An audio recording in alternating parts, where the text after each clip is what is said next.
Inside the Xerox Palo Alto Research Center, now called just PARC, there's a shrine to the technologies that were invented here, from the computer mouse in the 70s to Caterpillar-like robots in the 90s to new innovations even today.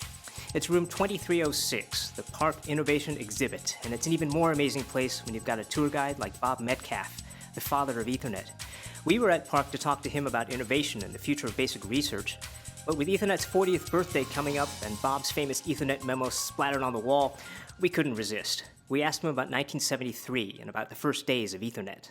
So this is the memo in which Ethernet was invented and named, I might add. We had been kicking it around. So as you know, nothing is invented on a single day. Right. But if there were a day, this would be the day, May 22nd, 73. And you'll notice the word ether is prominent there. So we used to call this the Alto Aloha net because the Ethernet was derivative from the Aloha net. And the Alto was the PC that we were going to be connecting in numbers. You see these Altos here, like that one over there. And then we stopped calling it the Alto Aloha network because we wanted to network things other than Altos and because Ethernet had progressed so it barely resembled Aloha net anymore. This is in the days when Ethernet had transceivers separate from the cards. So a cable would go down through the wall to the PC on your desk, and that's where the Ethernet card would be. Wow. And then this is the Alto itself that would fit under your desk. And here's the removable media. And I mention this because at the very start, before we had Ethernet working, people said, what do you need Ethernet for? You can put your documents on the removable disk and carry it over to the printer. Yeah. That would be called SneakerNet. And so why would we want to spend whatever it was, $1,000 to buy a card to go on a cable when we can just carry the data over? Yeah, there you go. Well, we put it in, we built the printer, we connected the PCs to the printer, and all you had to do is hit P. Of course, PARC isn't just a museum. Research still happens here. Did innovation leave when I left, or did you guys continue? We've continued a few things. You have a few kept things it. since then. So people are still doing things here. We are still doing things.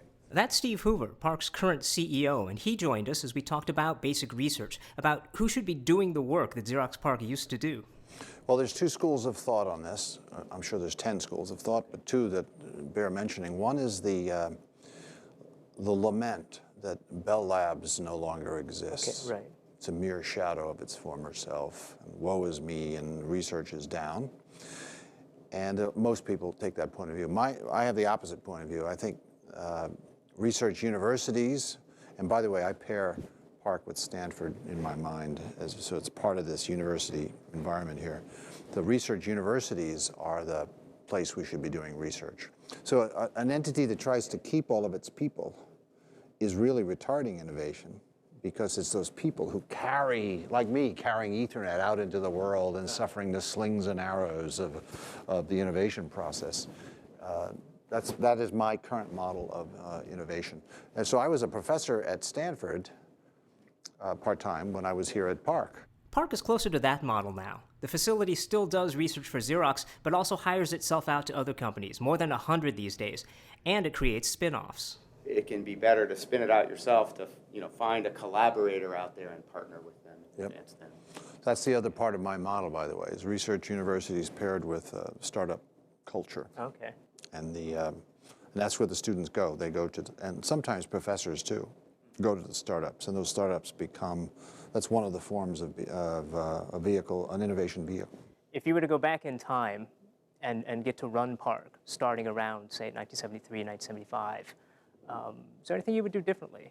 Or are there hopes that you would have for this organization that never came true? So that's a difficult question, but my blunt answers are